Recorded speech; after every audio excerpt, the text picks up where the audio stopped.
के और बताइए इस पीढ़ी को कि इतिहास में आपके साथ और जो आपके समाज का बोर्ड लेकर चार चार उत्तर प्रदेश की मुखिया रही हैं, उन्होंने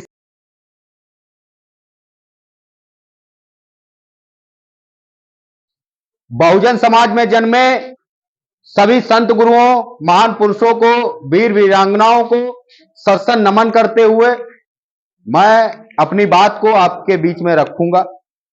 जैसा कि आप लोग देख रहे होंगे कि जिस दिन से हमने जिले की बागडोर अपने हाथों में ली है, तो आप लोगों को लगभग हमें 1 साल होते जा रहा है जिला अध्यक्ष का पद का निर्वहन करते हुए। तो आप लोगों ने भली भांति समझ भी चुके होंगे कि हम किस तरीके से काम कर रहे हैं और किस तरीके से काम करना चाहते हैं। अगर आप अपनी जगह पे सही हैं तो सामने वाला कितना भी बड़ा विधायक हो, कितना बड़ा पॉलिटिशियन हो, कितना बड़ा पैसे वाला हो, कितना बड़ा सामंतवादी हो, कितना बड़ा मनुवादी हो, ना कभी भी झुके हैं, ना कभी भी झुकेंगे।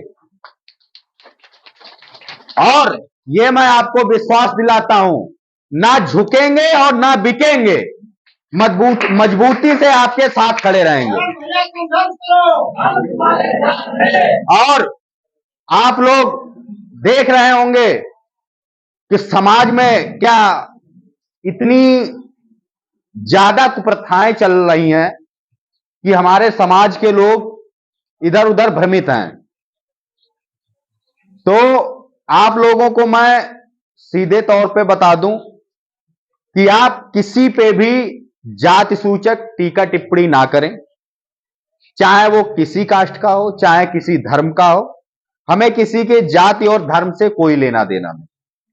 ना ही हमारी जाति लड़ाई है, ना ही हमारी धार्मिक लड़ाई है।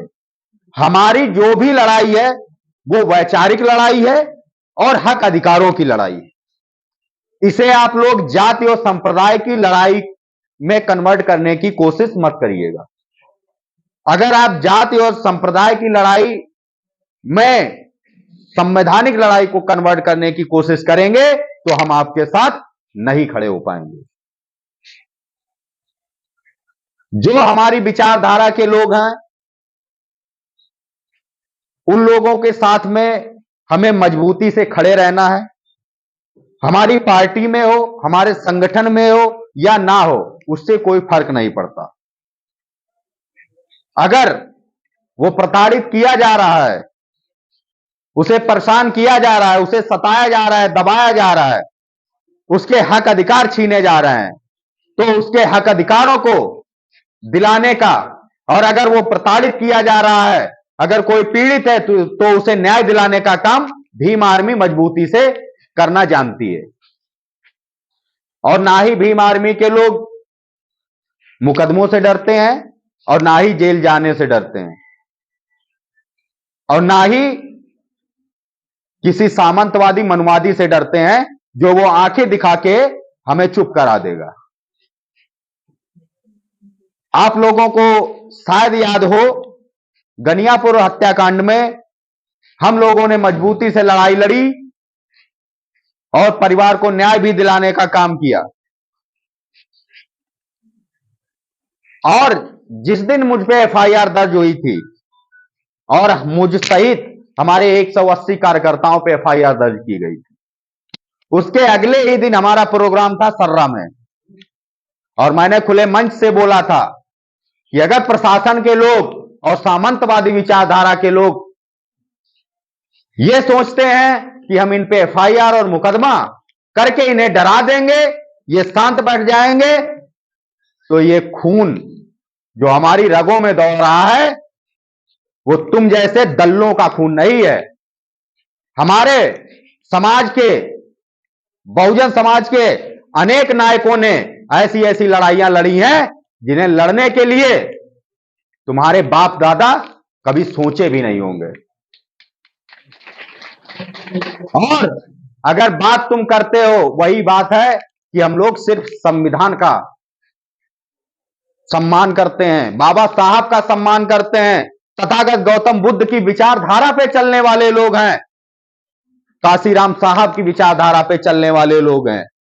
वरना हमसे बड़ा गुंडा भी कोई नहीं है और हमसे बड़ा